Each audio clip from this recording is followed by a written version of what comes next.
Hello everyone, আসসালামু আলাইকুম। কেমন আছেন সবাই? আশা রাখছি যে যেখান থেকে আমার এই আজকের ব্লগটা দেখছেন, আল্লাহর অশেষ মেহেরবানিতে সকলেই ভালো আছেন এবং সুস্থ আছেন।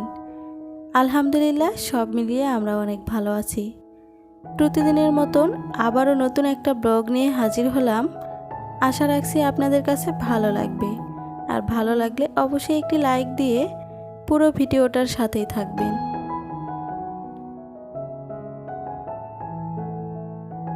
তো আমার এদিকে কিছু সবজি এনেছিল, তো সেগুলোকে গুছিয়ে নিচ্ছি। আর এদিকে সবজির বাজার ভেন্ডি, পটল, শসা, মিষ্টি কুমড়া এসব এনেছিল আর কি। তো এগুলো আমি পলিথিন থেকে খুলবো না আর কি, নর্মাল ফ্রিজে ডয়ারে এই অবস্থাতেই রেখে দেব। এতে করে সবজিগুলো সহজেই নষ্ট হয়ে যায় না।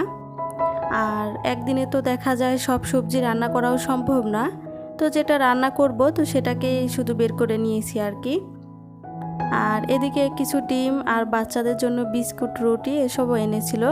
তো এদিকে আমি ডিমগুলোকে বের করে নিচ্ছি, ডিমগুলোকে ওয়াশ করে তারপরে ফ্রিজে রাখবো আর কি।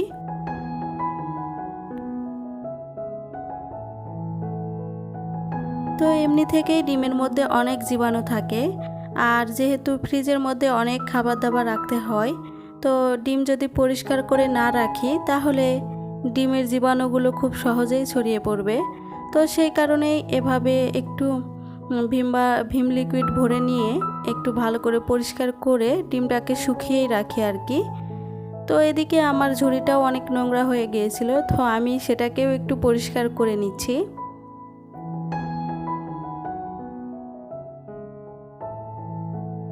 তো ইদানিং দেখছি যে আমার কিছু প্রিয় প্রিয় আপুরা আমাকে কমেন্ট করে বলছে যে এত ছোট ভিডিও দিলে হবে না, আরও বড় বড় ভিডিও দিতে হবে।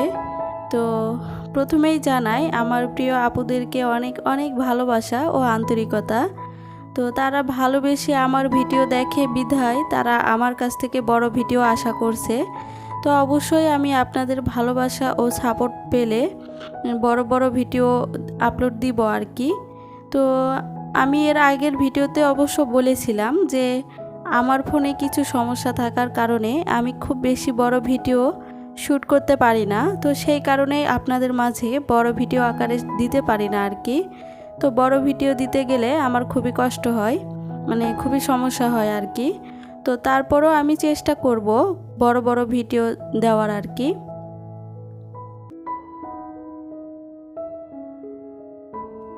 আমার বাসায় যেহেতু হেল্পিং হ্যান্ড নাই, তো সংসারের সমস্ত কাজ আমি নিজে হাতে করে থাকি। তো দেখা যায় সারাদিন কিছু না কিছু করতেই থাকি। তো সেই সমস্ত কিছু তো আর আপনাদের মাঝে ভিডিও আকারে শেয়ার করা সম্ভব না, তাহলে দেখা যাবে ভিডিও লেন্থ অনেক বড় হয়ে যাবে। তবে যেটুকু আপনাদের মাঝে ভিডিও আকারে শেয়ার করার মতো সেটা আপনাদের মাঝে অবশ্যই শেয়ার করার চেষ্টা করব। এদিকে তো কথা বলতে বলতে ভিডিও রিলেটিভ কোনো কথাই বলা হলো না।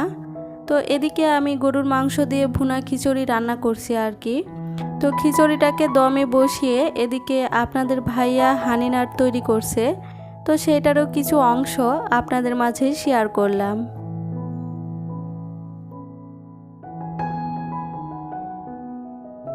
তো এই হানিনাটটা যদি আমি বাজার থেকে কিনতে যাই তাহলে আমাকে অনেক মূল্য চোকাতে হবে আর কি। তো এভাবে যদি সব ধরনের বাদাম কিনে ঘরে হানিনাটটা তৈরি করে নেওয়া যায় তাহলে আমার খরচটা অনেকটাই কম হয়ে যায়। তো সেই কারণেই ঘরে তৈরি করা আর কি। এদিকে তো শুরুটা আপনাদের ভাইয়াই করেছে, কিন্তু শেষটা আমাকেই করতে হয়েছে আর কি।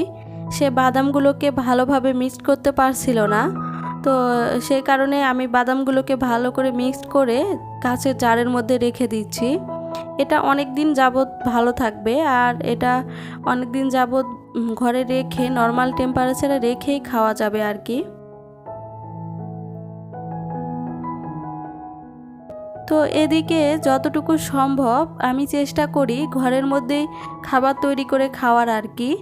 আমি বাহিরের খাবারটা মোটেও পছন্দ করি না। তো আমি বাহিরে গেলেও তেমন একটা বাহিরের খাবার খাই না আর কি, কারণ তারা কিভাবে খাবারটা তৈরি করে না করে আমার একটু ডাউট হয়। তো সেই কারণে আমি বাহিরের খাবার খুব একটা পছন্দ করি না।